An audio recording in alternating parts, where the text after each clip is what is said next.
So I'm going to start off talking about the best of Broadway. Obviously, that's what's brought the two of you together.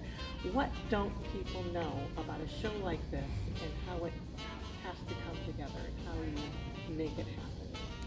We spent a number of meetings over the phone. Actually, I was in New York City, Charles was here in Michigan, and probably back in March, right? Yep. Was when we started talking. And there were a number of weeks of toing and froing over, what shows we would choose of the 100 years. They can't all be love songs. They can't all be dance numbers. They can't all be comedy numbers. You want some of each of those. And so that you really choose that, so that when you have a Brooks, let's use her high voice here, let's use her belt voice here, on and on, so that that sort of informed what we chose. So it certainly helped you knowing who you had coming back. Absolutely. Most of our cast is returning. We've got one new member of the cast. Who sent us tapes so that we knew his voice. So how challenging to decide then? I mean, it was a lot of back and forth. It is a big There's pretty jigsaw much- puzzle, yeah. It is a big jigsaw puzzle between the genres, the coverage of the composers. We don't want too much Rodgers and Hammerstein. We have Cole Porter. Where can we fit in Irving Berlin? I insisted we had to have Rodgers and Hart. Yeah. They were huge. So you need at least one song there. So that,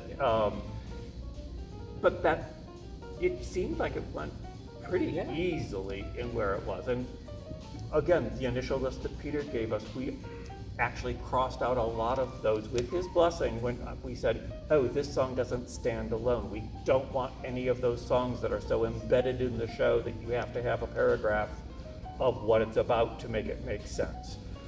Can you share with us a little bit about the flow then of the show? We start with Give My Regards to Broadway. So it's actually 1903, George M. Cohen, the only time he's represented in the show.